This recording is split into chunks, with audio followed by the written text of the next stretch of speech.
जैसा सोचोगे तुम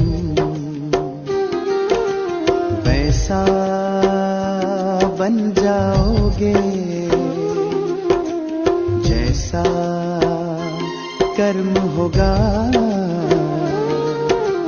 वैसा फल पाओगे। श्रेष्ठ कर्म का आधार है खुद का कर लो दर्शन, यही जीवन का सार है, यही जीवन का सार है। जैसा सोचोगे तुम वैसा बन जाओगे, जैसा कर्म होगा वैसा फल पाओगे।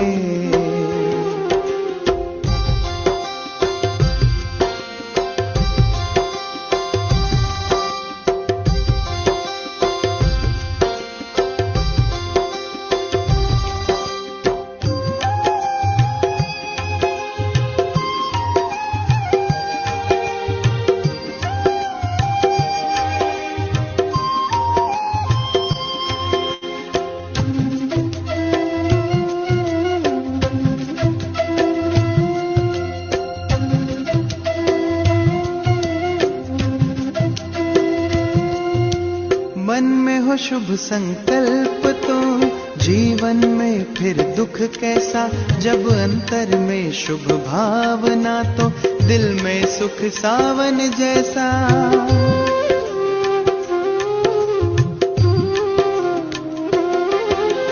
हार कर जो ना हारे जीत उसी की होती है, घनघोर अंधेरे में भी जलती जगमग उसकी ज्योति है।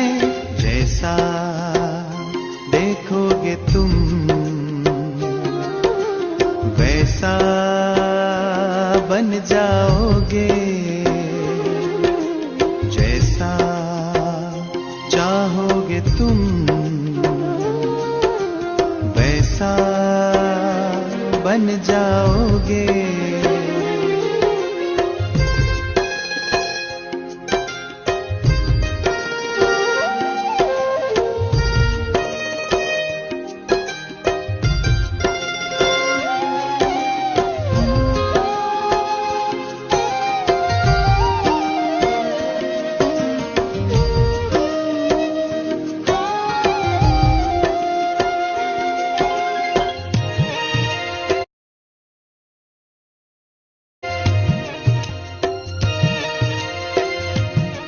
ये सूरज है तो है किरण, बादल है तो है पवन, प्राण है तो है तन मन, सात सुरों में है सरगम। जो धरती है तो है सागर, जल थल है तो है जीवन, जीवन है तो है भगवन।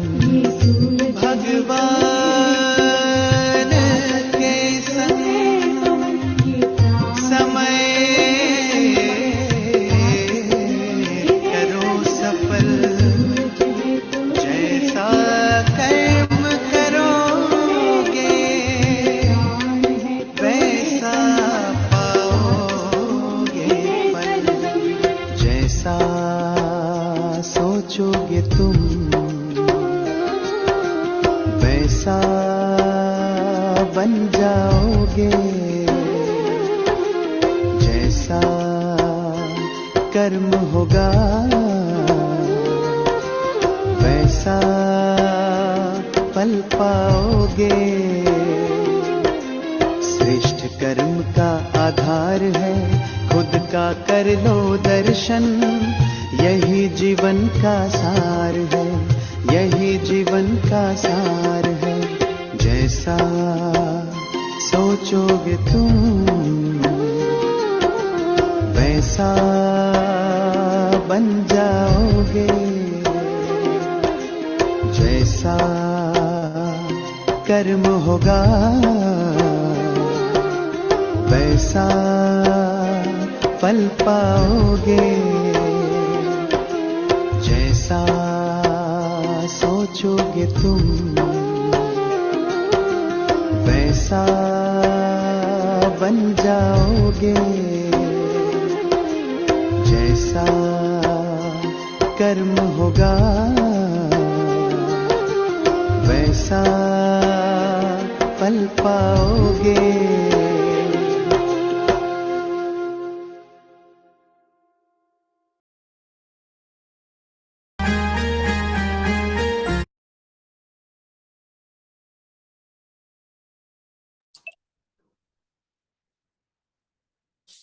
ओम शांति। कल हम सभी ने स्वास्तिका के बारे में समझा था।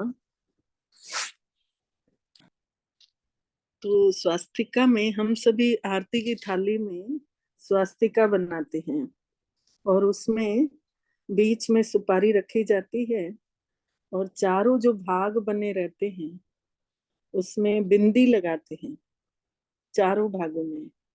और अक्सर करके दरवाजों के सामने भी ये स्वास्तिका बना करके और उसमें अगल बगल शुभ लाभ लिखा जाता है। तो चित्र में देखिए दिखाया गया है कि सतयुग जो दिखाया गया है 4 भागों में, सबसे ऊपर गोल्डन दुनिया और उसके नीचे जहां डंडी नीचे जा रही है वो है त्रेता युग, सिल्वर एज, चांदी की दुनिया।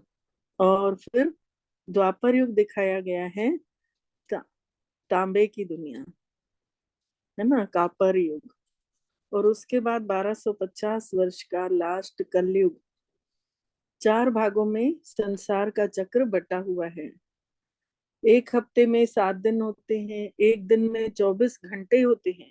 दिन और रात समय काल बदलते चल रहा है। ऐसे ही एक हफ्ता बीतता है, फिर सोमवार से फिर नया हफ्ता चालू होता है। तो 7 दिन में एक हफ्ता बीत रहा है, एक महीने में 30 दिन बीत रहे हैं, फिर से पहली तारीख आ जाती है। ऐसे ही एक साल में 365 दिन होते हैं और जैसे ही 365 दिन पूरे होते हैं फिर बोलते हैं न्यू ईयर। तो पहली तारीख फिर साल की आ जाती है। ऐसे करते करते समय चक्र घूम रहा है।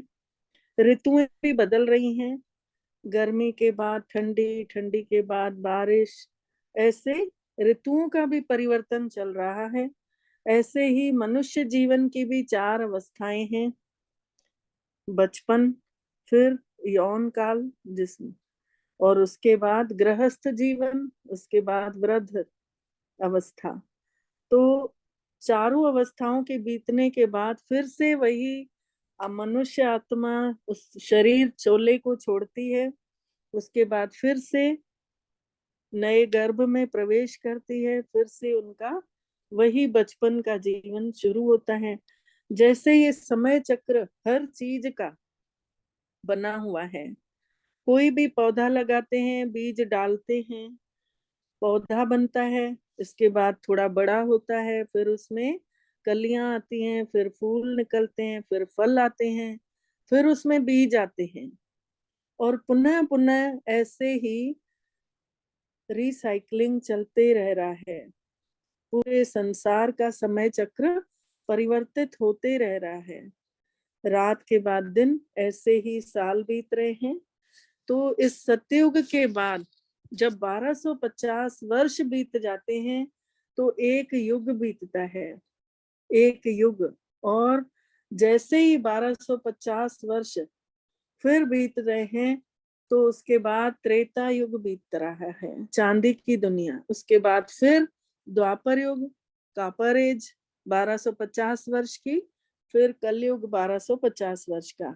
तो चारों को मिला के 5000 वर्ष हो रहे हैं। 5000 वर्ष को एक कल्प कहा जाता है। तो इस पूरे कल्प में एक बार 5000 वर्ष के बाद परम पिता परमात्मा कलयुग के अंत के 100 सालों के अंदर परमात्मा का संगम युग पर अवतरण होता है। कलयुग का अंत और सतयुग की शुरुआत, दोनों का मिलना।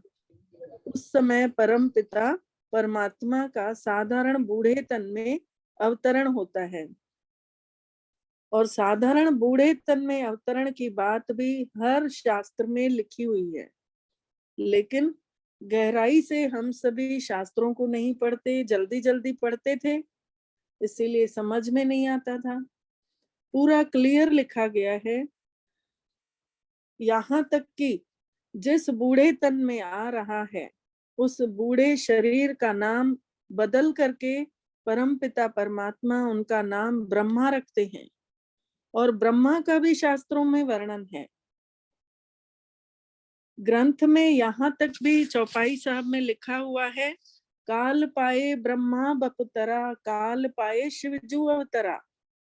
समय आता है तो शिव का अवतरण उस ब्रह्मा के शरीर में होता है। काल पाए कर बिसन प्रकाशा, सगल काल का किया तमाशा।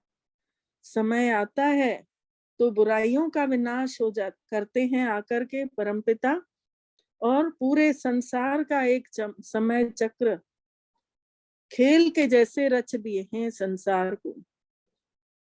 तो इसी स्वास्तिका के अंदर हम कहाँ हैं? स्व का अस्तित्व, स्वास्तिका, हमारा अस्तित्व इस समय चक्र में कहाँ पर है? तो चारों युगों में जब हम बिंदी लगाते हैं तो ये हमारे ही होने का प्रतीक है कि हम आत्माएं चारों युगों में आए हैं। और बीच में जो सुपारी रखते हैं, वो सुपारी रखने का प्रतीक है परम पिता परमात्मा ने इन चारों युगों को रचा हुआ है, संसार को रचा हुआ है। और ये समय चक्र ऐसे ही घूमता रहेगा जैसे घड़ी का समय। आज दोपहर में 12 बजे, फिर कल दोपहर में फिर उसी समय 12 बजेंगे। इस समय जैसे 5:28 हुए हैं तो कल इस समय फिर 5:28 ही होंगे। तो सेम टू सेम वैसे ही समय चक्र बीतता जा रहा है। ऐसे ही दिन बीत रहे हैं, महीने बीत रहे हैं, साल बीत रहे हैं। और इन दिनों में जब सतयुग रहता है उस समय राधे कृष्ण रहते हैं, उस समय संपूर्ण निर्विकारी दुनिया, पूरी सच्चाई। राम जी के समय त्रेता युग में श्री राम सीता का आना होता है।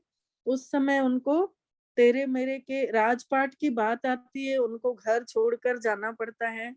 और द्वापर युग में समय ऐसा परिवर्तित होता है कि बुद्धि सबकी उल्टी दिशा में घूमने लग जाती है, सभी मनुष्य आपस में बंटवारा होने लगता है। और कलयुग के अंत में तो अति हो जाती है, जब धर्म ग्लानि का समय आ जाता है, जिसका और शास्त्रों में गहराई से वर्णन है कि गाय गंध पर मुंह डालेगी, अनाज पैकेटों में बिकेगा, कन्या अपने मुंह से वर मांगेगी, और औरतें केश का श्रृंगार करेगी, नाखूनों का श्रृंगार होगा।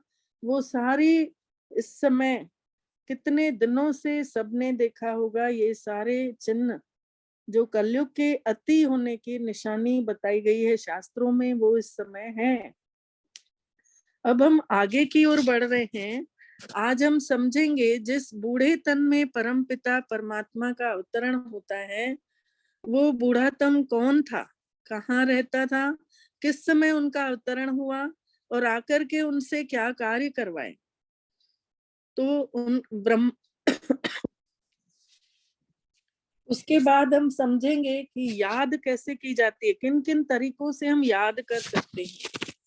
तो पहले हम समझते हैं उस बुजुर्ग शरीर के बारे में। ये सामने सफेद वस्त्रधारी दिखा रहे हैं, ब्रह्मा, विष्णु और शंकर।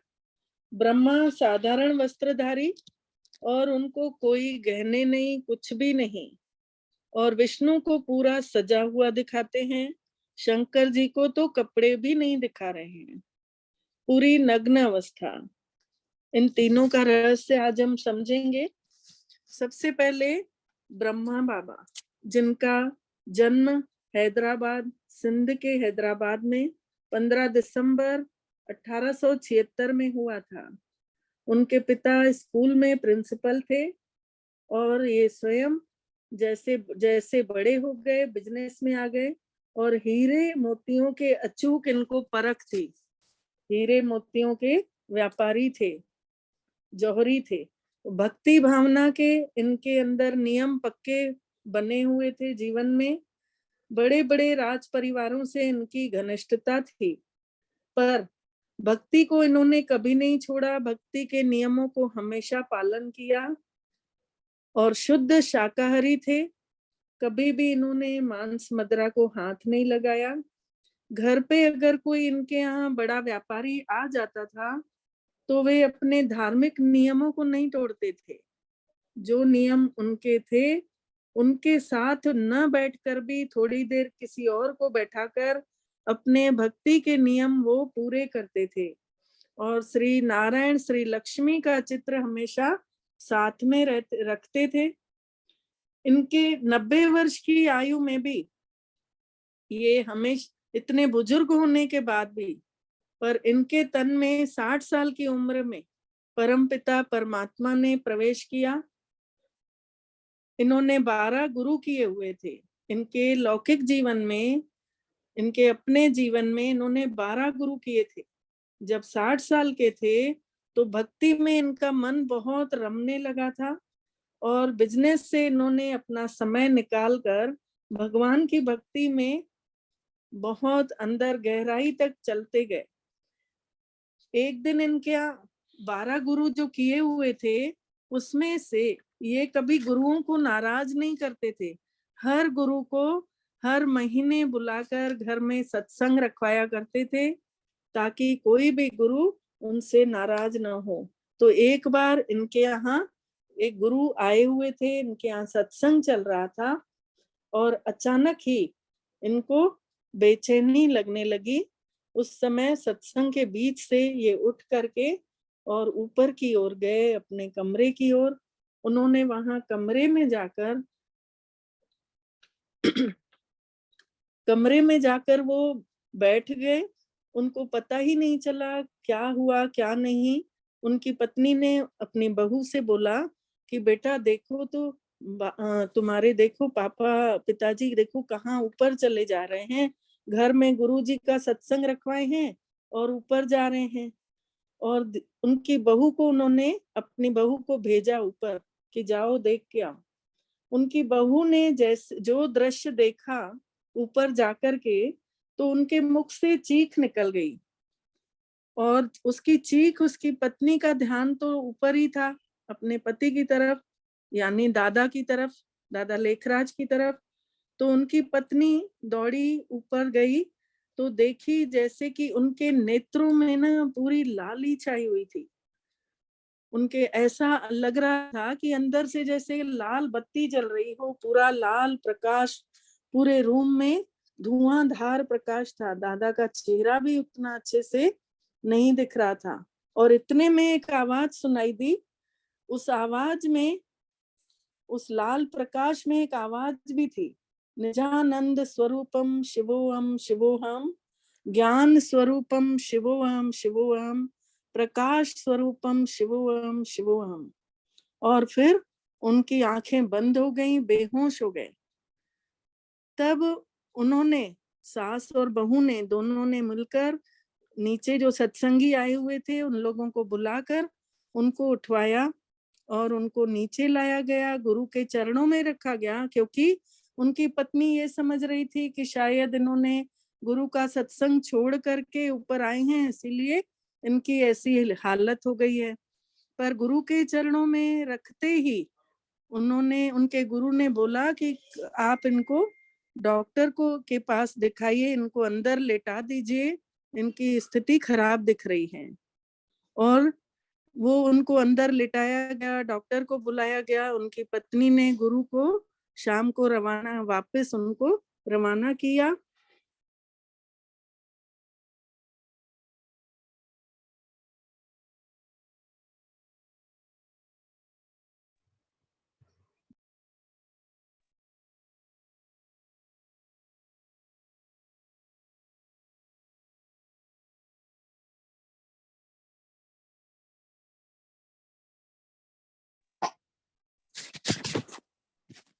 उनको वापस फिर उनकी पत्नी ने इस गुरु को बढ़िया सम्मान से उनको विदा किया। उसके बाद जब उनकी आंख खुली तो वो आश्चर्य से चारों ओर देख रहे थे। उनके मुख से ऐसे धीरे से आवाज निकली कि वो कौन था। एक लाइट थी, वो नई दुनिया थी। उनके मतलब उस उनको अलग-अलग अनुभव हो गए थे, जो वो बार-बार उस अनुभवों को रिपीट कर रहे थे। जब वे सितारे नीचे उतर रहे थे, तो दैवी राजकुमार बन जा रहे थे, दैवी राजकुमारियां दिख रहे थे। दादा के मुख से ये सब बातें शिव बाबा बता रहे थे, लेकिन किसी को पता ही नहीं चला, घर वालों को भी नहीं पता चला कि ये क्या हुआ, ये कैसे हुआ, मतलब ये कौन बोल रहा है। उन्होंने सोचा दादा बोल रहा है। अब ये प्रक्रिया थोड़े दिन बाद तो वो उसी समय तो थोड़ी देर के लिए आते थे शिव बाबा और फिर चले गए। कोई पहचान ही नहीं पाया कि ये अलौकिक शक्ति कौन थी। और धीरे धीरे कुछ दिनों के बाद फिर उनका अवतरण हुआ अचानक से। लोगों को पता ही नहीं चला कि ये उनका अवतरण जैसे ही दोबारा हुआ, उन्होंने फिर बुराइयां छोड़ने के लिए कहा। तो सब सोच रहे थे कि ये दादा बोल रहा है, और उन्होंने दादा के भवन में लोगों ने आग लगा दी कि ये बुराइयां विकार छोड़ने के लिए बोल रहा है।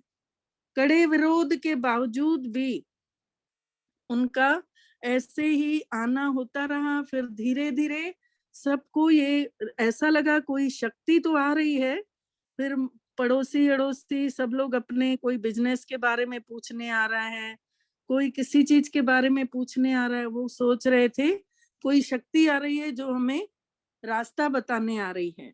और सब लोग वहां भीड़ इकट्ठी होने लग गई। उस समय दादा के बच्चे जो थे, उन बच्चों के साथ एक बच्ची भी पड़ोस की ही अपनी माँ के साथ आती थी सत्संग सुनने के लिए, पर बच्ची उन बच्चों के साथ खेलने लग जाती थी। 9 साल की थी।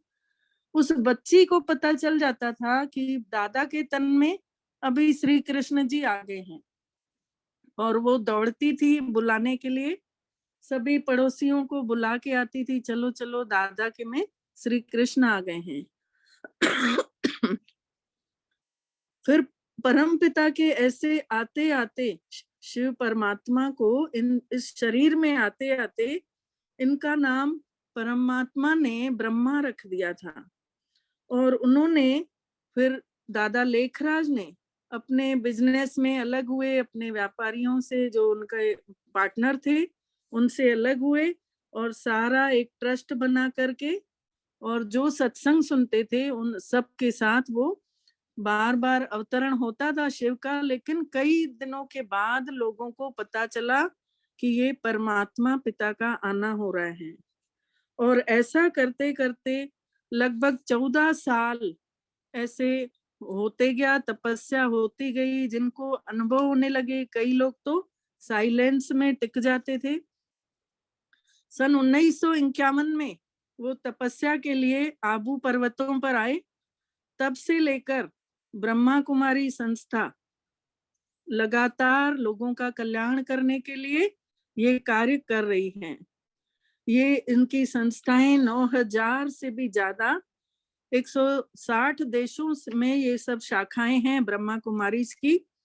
और सब परमात्मा के आधार पर ही, परमात्मा की उनको अपने साथ का अनुभव करते हुए सब लोग कार्य कर रहे हैं। जैसे आज हम सभी बैठे हैं, जैसे कुछ भी किसी को कैसी भी जैसे मेडिटेशन की क्लास करवानी है, तो पहले हम लोग उनका आह्वान करते हैं उस परम पिता का, और वो परम पिता आकर के हम सबके साथ अलौकिक शक्ति, दृश्य शक्ति आकर के अपना कार्य करके चली जाती है। इस तरह से परमात्मा का गुप्त रीति से कार्य चल रहा है, और गुप्त रीति से किया हुआ कार्य बहुत मजबूती से भी चल रहा है। तो ब्रह्मा के बाद अब दिखाया गया है विष्णु को। विष्णु को दिखाते हैं पूरा गहनों से लदा हुआ, जिसमें 4 अलंकार दिखाए गए हैं, शंख चक्र गदा पद्म। स्वदर्शन चक्र, शंख और कमल का पुष्प और गदा। तो विष्णु और लक्ष्मी दोनों का कंबाइंड स्वरूप, जिसमें 4 हाथ दिखाए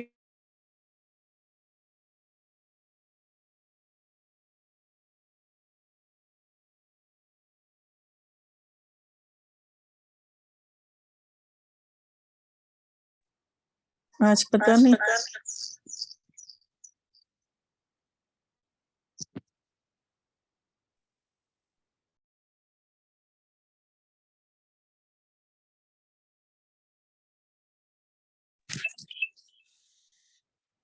आवाज आ रही है? जी दीदी। अब इसमें बताया बुला रही है। को कि 4 हाथ दिखाए गए हैं, जिसमें लक्ष्मी और विष्णु दोनों को मिला के विष्णु चतुर्भुज बोला जाता है। एक हाथ में सुदर्शन चक्र दिया हुआ है, अर्थात जब लक्ष्मी नारायण थे तो स्वदर्शन चक्र मतलब ये विष्णु कैसे बना? जब ब्रह्मा के शरीर में परमात्मा आया, उन्होंने तपस्या करना सिखलाया उनको कि बच्चे तुम आत्मा हो और मैं भी निराकार परमात्मा हूँ। जब तुम मेरे को इस निराकारी स्वरूप से याद करोगे तो तुम्हारी पाप कटेंगे और तुम अच्छे उसमें जाओगे, तुम्हारा अगला जीवन बहुत सुंदर होगा, देवताओं के जैसा होगा। तो ब्रह्मा बाबा ने वैसी ही तपस्या करके और श्री विष्णु बनते हैं अगले जन्म में। तो उस विष्णु का को हाथ में जो दिखाते हैं शंख, शंख है ज्ञान ध्वनि को बजाना, मतलब ऐसे शंख आप कितना भी बोलते हैं ना, बजाओ तो दूर दूर तक आवाज जानी चाहिए, घर घर में शांति हो जाती है शंख की आवाज सुनने से। अर्थात ऐसे शंख बजाने से तो शांति नहीं, लेकिन ज्ञान की ध्वनि करने से घर घर में शांति जरूर आती है। आप लोगों को 4 दिन में अनुभव हुआ होगा जरूर कि कुछ तो आपके मन में शांति का अनुभव हुआ होगा। अर्थात ज्ञान जब कानों में पहुंचता है किसी भी आत्मा की, तो उसके मन में शांति जरूर आती है। और स्वदर्शन चक्र अर्थात स्वयं की चेकिंग करना, स्वयं का दर्शन करना कि मैं कौन हूँ, मैं आत्मा हूँ। और तीसरा दिखाया गया है कमल पुष्प, कमल का फूल हाथ में है। अर्थात कमल जो है कीचड़ में पानी में रहता है, लेकिन कीचड़ की एक बूंद, पानी की एक बूंद कमल के पत्ते पर नहीं ठहरती है, अर्थात वो फिसल करके फिर से पानी में चली जाती है, लेकिन कमल को प्रभावित नहीं कर पाती है। ऐसे ही घर गृहस्थ में हम सभी रहते हुए हमें संसार की बुराई टच न करे। देवी देवता जितने भी दिखाए गए हैं, लक्ष्मी नारायण, राधे कृष्ण और शंकर पार्वती, राम सीता, सब जोड़े सब जोड़े जोड़े दिखाए गए हैं। सब गृहस्थी थे, गृहस्थ में रहते हुए उन्होंने दातापन का कर्तव्य निभाया और सुख शांति पूर्वक जीवन जिया। तभी तो आज सभी मंदिरों में उनकी पूजा अर्चना होती है। उनके मंदिरों में जाते ही मन को शांति का अनुभव होता है। चौथा दिखाया गया है गदा, गदा अर्थात जीत की निशानी। आत्मा घर गृहस्थ में रहते विकारों पर जीत पाती है, इसीलिए विष्णु को दिखाते हैं 5 मुख वाले सांप शेष शैया पर लेटा हुआ, और लक्ष्मी जी पांव दबा रही है, उसको दिखाया गया है ना ऐसा चित्र एक। तो 5 मुख वाला सांप अर्थात काम क्रोध लोभ मोह अहंकार को उन्होंने जीता, बुराइयों को जीता। जब इंसान कोई भी बुराइयों को जीतता है तो गुणवान बनते जाता है, इसीलिए दिखाया गया है लक्ष्मी जी पांव दबा रही है, अर्थात वो धन जो धन होता है वो उसके पैरों में रहता है, मतलब अपने आप उसकी कमाई चालू हो जाती है, क्योंकि गुण भरते जाते हैं, अहंकार खत्म होता है, नम्रता आते जाती है। और तीसरा बताया गया है शंकर जी के बारे में। शंकर जी को पूरा नग्न दिखाया गया है। शंकर जी को हमेशा तपस्वी मूर्त दिखाते हैं। नग्न अर्थात वो शरीर के अभिमान को भूलना, देही अभिमानी अवस्था, अपने को आत्मा समझना। जब हम अपने को आत्मा समझ के शंकर के जैसे तपस्या करते हैं, तब विष्णु के जैसे ज्ञान रत्नों से गहनों से सज जाते हैं। तो ब्रह्मा से विष्णु, ब्रह्मा ने अपने जीवन काल में इतनी तपस्या की कि वो विष्णु बना, और तपस्या भी उन्होंने शंकर की तरह की। तो शंकर की तरह उन्होंने आत्म अभिमानी अवस्था में तपस्या की, अपने को आत्मा समझ के, तब उन्हें प्राप्ति होने लग गई। और इस तरह परम पिता परमात्मा ब्रह्मा विष्णु शंकर 3 देवों की रचना करके संसार का कार्य करवा रहे हैं। अब हम समझेंगे याद के बारे में। तो सबसे पहले याद होती है परमात्मा की याद। एक तो होती है जहाँ केवल परिचय होता है, केवल परिचय। जैसे हमारे घर में कोई विशेष कार्यक्रम होने वाला होता है, तो शादी वगैरह या कोई भी ऐसा कार्यक्रम होता है, तो पहले तो अपने परिचय वालों को एक एक करके याद करते हैं और उन्हें निमंत्रण भेजते हैं, और हम लोग ध्यान भी देते हैं कि कोई रह न जाए। और दूसरी होती है संबंध वाली याद। संबंध वाली याद सताने वाली याद होती है। जैसे माँ और बच्चे का संबंध ऐसा रहता है, जैसे बच्चा अगर हॉस्टल में जाकर पढ़ाई करता है और उसकी बीमारी की खबर माँ को लगती है, तो माँ को बेटे की याद सताने लगती है और हर पल माँ बेटे को याद करते रहती है। कई बार वो उसको याद करते करते उदास भी हो जाती है और बड़ा दुख भी महसूस करती है कि पता नहीं उसका कौन ध्यान रखता होगा, उसकी दवाई उसने ली होगी कि नहीं। हर पल माँ को बच्चे की याद सताती है। और 2 दिन बाद अगर बेटे का फोन आ जाए कि हाँ अब ठीक है, तो भी माँ बेटे से कहती है तुम्हारी आवाज ठीक नहीं लग रही है। क्यों? माँ दिल ही दिल में समझती है कि बेटा माँ को खुश करने के लिए तबीयत ठीक होने की बात कर रहा है। फिर माँ के मन में विचार आता है कि चलो जरा बेटे को देख कर आती हूँ, तो मन में तसल्ली होगी। इस प्रकार जो संबंध वाली याद होती है वो सताती है। और तीसरी याद होती है प्यार वाली याद, स्नेह वाली याद। जब तक हमें मालूम नहीं है, जैसे दिखाते हैं ना कि किसी कन्या की सगाई हुई फलाने के साथ और उस लड़की को पता चल गया कि मेरा साथी कौन है, तो उसके पहले तो उसकी याद भी भटकती रहती है। मन भटकता है कि कैसा होगा, कौन होगा, क्या होगा, अनेक प्रकार के विचार चलते हैं। और जब उसको पता चलता है तो फिर उसको संबंध जुड़ जाता है, फिर तो याद उसकी स्वाभाविक हो जाती है। फिर तो बैठे बैठे भी याद कहीं भी खो जाती है उसके याद में। अगर कोई उसके सामने से गुजर भी जाता है ना, तो भी उसको पता नहीं लगता, इतनी खोई हुई रहती है। तो मतलब आंखें खुली हैं पर मन उधर लगा हुआ है। तो ये कौन सी याद है? ये उसके साथ स्नेह जुड़ गया है, प्यार जुड़ गया है, इसीलिए ये याद उसको ऑटोमेटिक होते चल रही है। तो जब उससे पूछा जाता है ना क्या किसी याद में खोए थे, तो बोलते हैं कि नहीं, हाँ हाँ किसी याद में ऐसे, मतलब कभी इधर कभी उधर। और इसी स्नेह वाली याद में सुख भी मिलता है। उस याद से फिर बाहर नहीं निकलना चाहते हैं। तो ये भी एक प्यार वाली याद हो गई।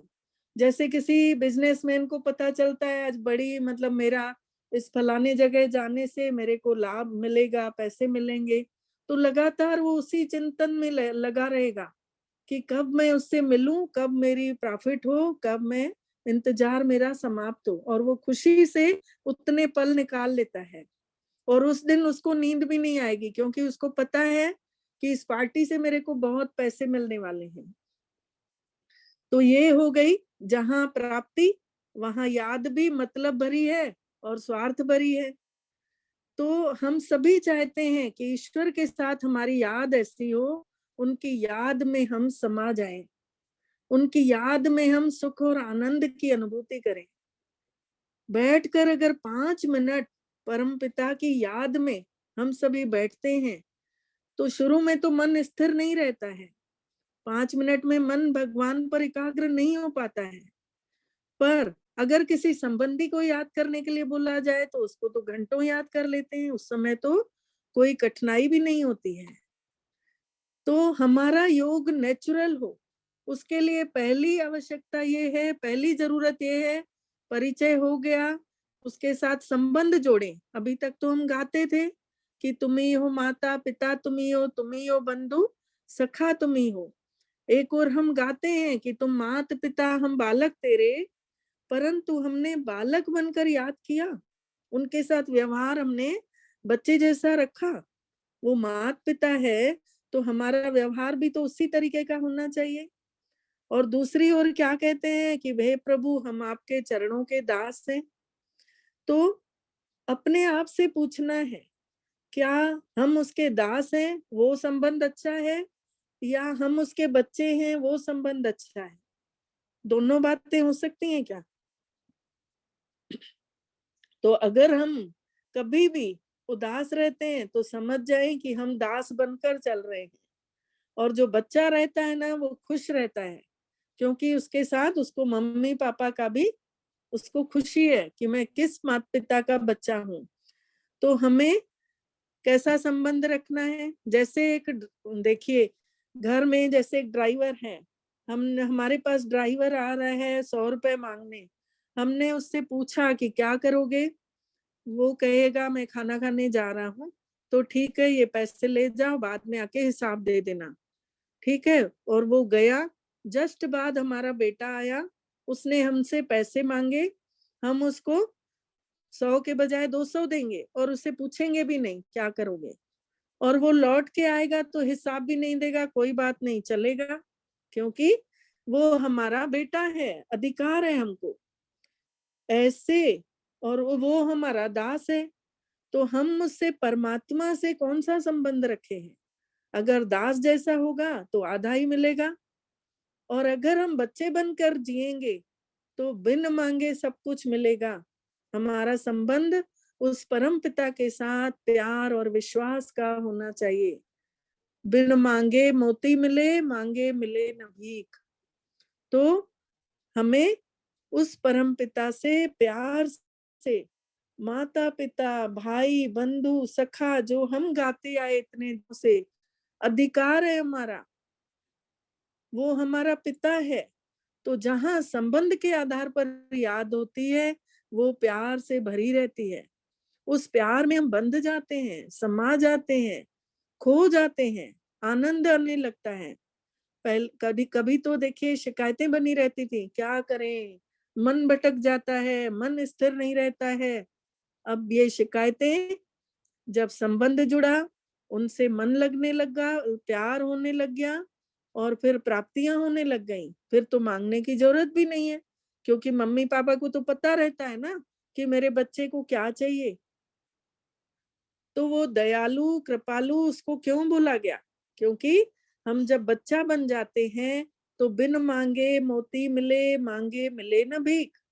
तो पहली हुई परिचय वाली याद, दूसरी हुई संबंध वाली याद, तीसरी हुई स्नेह वाली याद, और चौथी हुई प्राप्ति के आधार पर याद। मतलब जितना हमने उससे रिश्ता रखा प्राप्ति का, उस अनुसार हमें याद होने लग गई। बच्चे को फिक्र नहीं करना पड़ता, मेरी मम्मी मेरा टिफिन बनाई है कि नहीं, मुझे बस स्टॉप पर कौन छोड़ेगा, पानी की बोतल भरी है कि नहीं, सब मम्मी लोग कर देते हैं, पता ही नहीं चलता, बच्चे को फिक्र ही नहीं करनी पड़ती। तो हम सब भी बच्चे बन जाएं भगवान के। अभी तक तो गाते आए कि मात पिता हम बालक तेरे, तो माता पिता को फिक्र रहती है ना, मेरे बच्चे को क्या चाहिए उस अनुसार देते हैं, बच्चा तो निश्चिंत रहता है। तो इस प्रकार हम भगवान की याद में इतना सुख अनुभव करें, इतनी प्राप्तियों का अनुभव वो बाद में कराएंगे। अभी जब हम प्यार से छोटे बच्चे बनकर बैठेंगे याद में, तो हमें प्राप्ति ही प्राप्ति होगी। तो 4 प्रकार की याद हो गई, प्यार भरी याद, प्राप्ति वाली याद, परिचय वाली याद, और संबंध वाली याद। तो हम सभी अब मेडिटेशन करेंगे। 6 बजने जा रहा है, फिर हम इसका अगला चैप्टर कल लेंगे, जिसमें जैसे जैसे हमारी याद बढ़ती जाएगी, भगवान से संबंध प्यार बढ़ेगा, वैसे वैसे फिर हमको अनुभव भी होने लगेंगे। पहले तो विचार चलते हैं, फिर मन ही मन बातें होती हैं भगवान से, फिर एकाग्रता बढ़ती है, उसके बाद अनुभूति होने लगती है। तो हम सभी अब कल अगला चैप्टर फिर लेंगे जिसमें 84 जन्मों की कहानी, कैसे हम 84 जन्मों में उतरते आए, हमारे 84 जन्म कौन कौन से थे, और इसके आगे का और हम मेडिटेशन का चैप्टर फिर पूरा करेंगे। तो अब चलते हैं उस यात्रा की ओर, अनुभव करेंगे। किसी को कोई अगर क्वेश्चन हो तो पूछ सकते हैं। ओम शांति दीदी।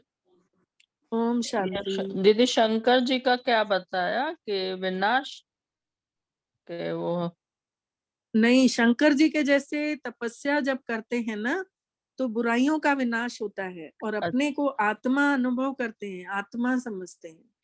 अच्छा, और मतलब ये ब्रह्मा ही विष्णु भी ब्रह्मा का ही रूप है ना, मतलब। हाँ हाँ हाँ, ब्रह्मा हाँ। ही कल बताऊंगी ना, जो 84 जन्म उसमें ना हाँ। ब्रह्मा ही श्री कृष्ण पहला जन्म लेता है सतयुग में, श्री कृष्ण बन करके। जब उसकी स्वयंवर होता है तो लक्ष्मी नारायण बन जाते हैं, राधे कृष्ण। अच्छा। हाँ हाँ, ओम शांति। ओम शांति। और किसी को कोई क्वेश्चन हो तो?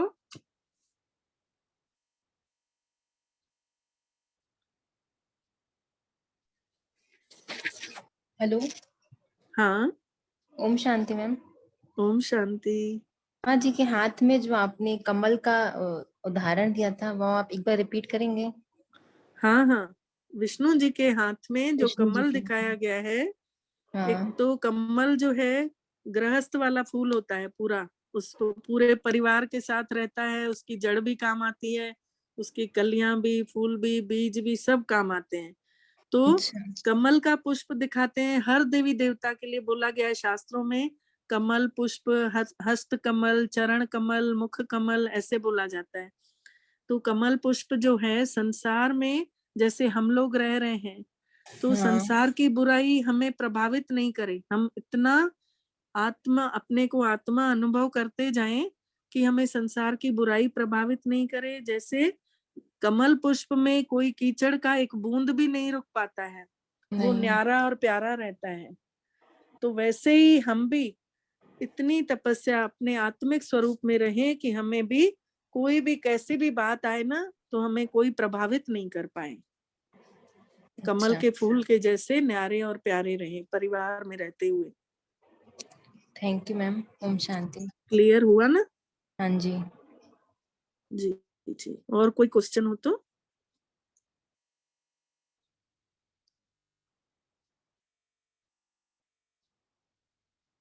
और किसी को कुछ पूछना हो तो, नहीं तो हम कंटिन्यू करें मेडिटेशन।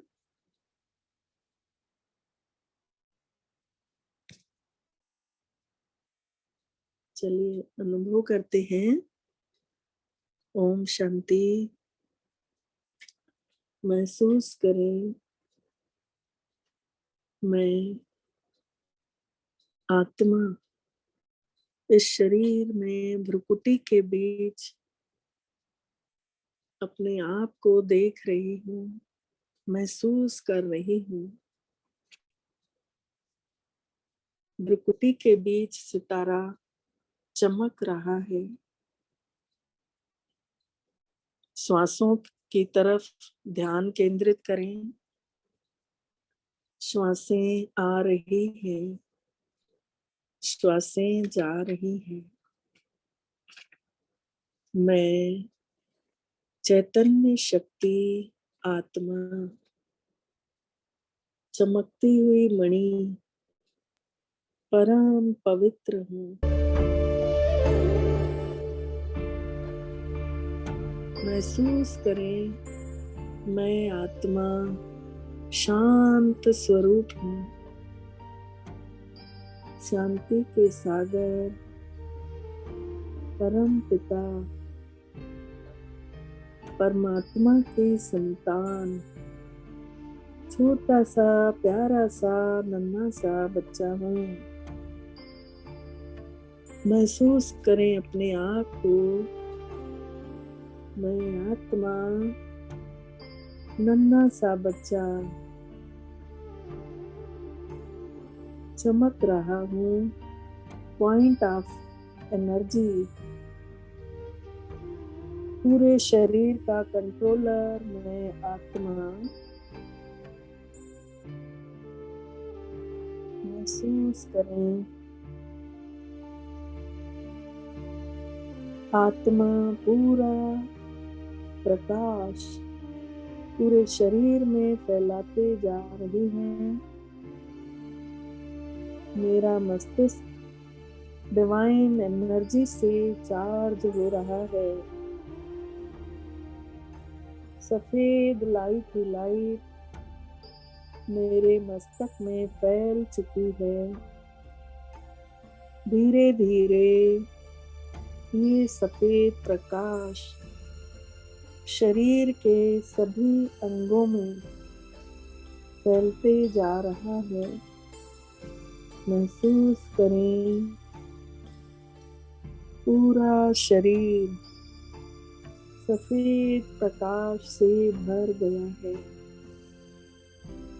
एकदम लाइट, हल्का।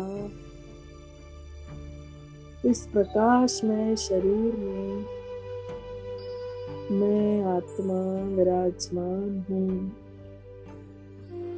शरीर होते भी मैं आत्मा न्यारी प्यारी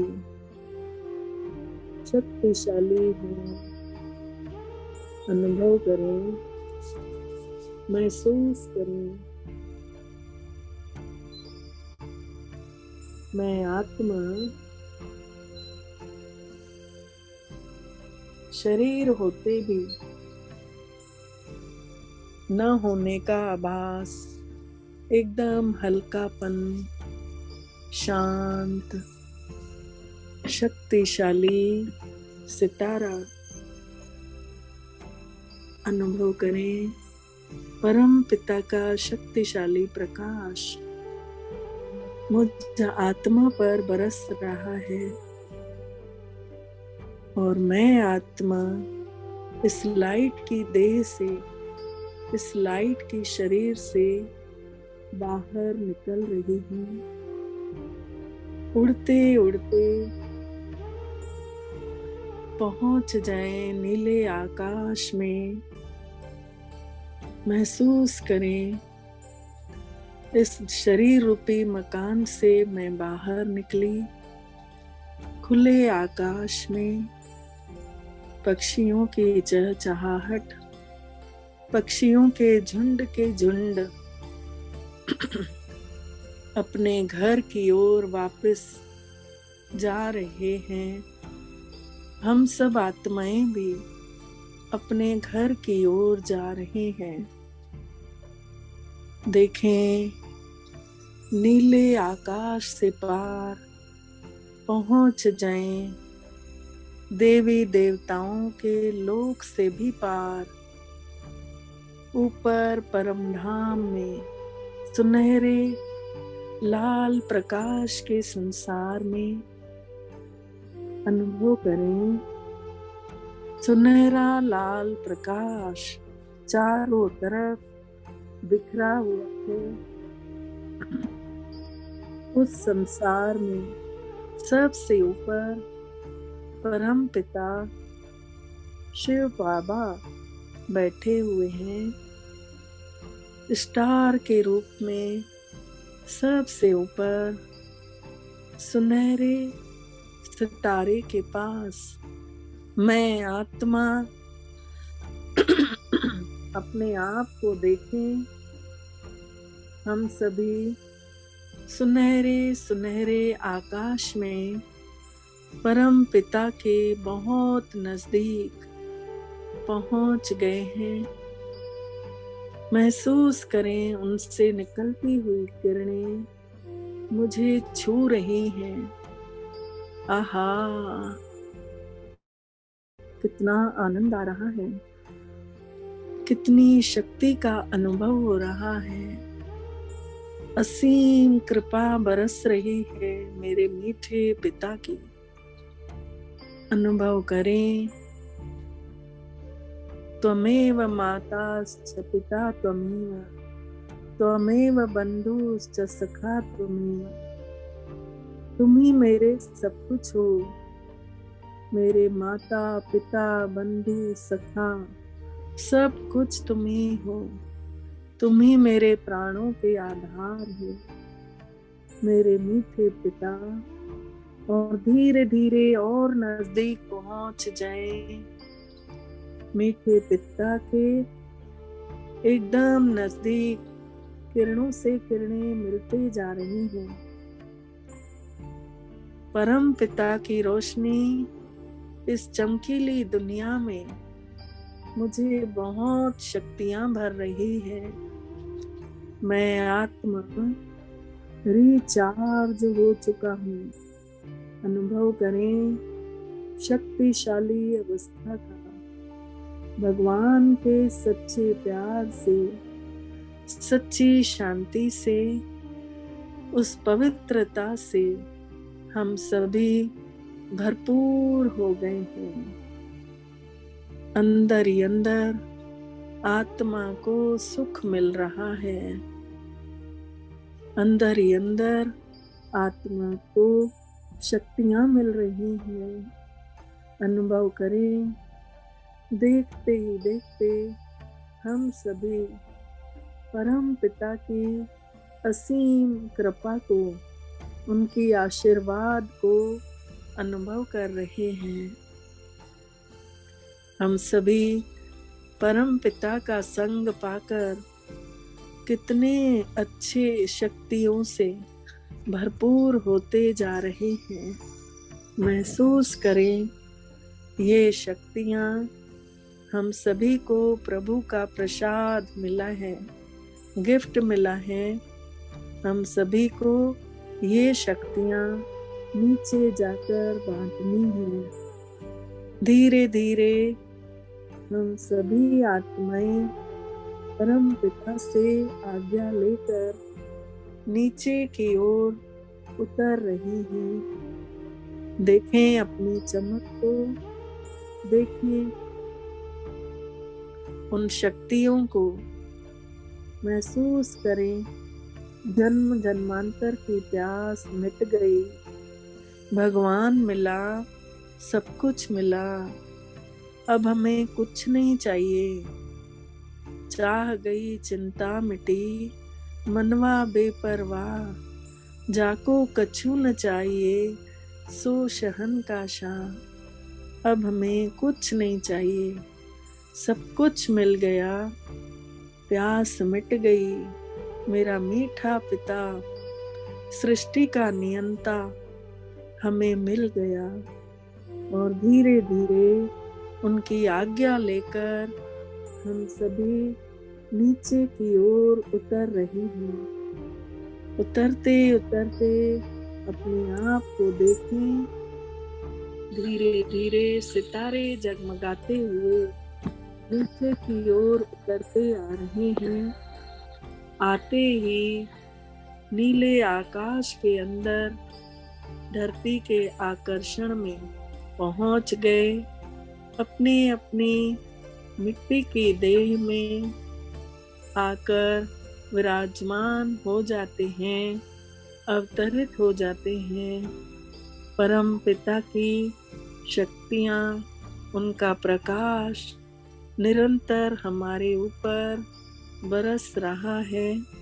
हम आत्माएं अपनी देह में विराजित हैं और उन शक्तियों का भी अनुभव करते जा रहे हैं।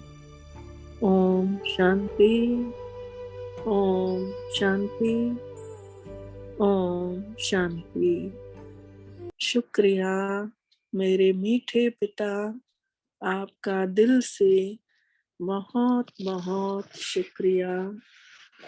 ओम शांति।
जिसके सिवा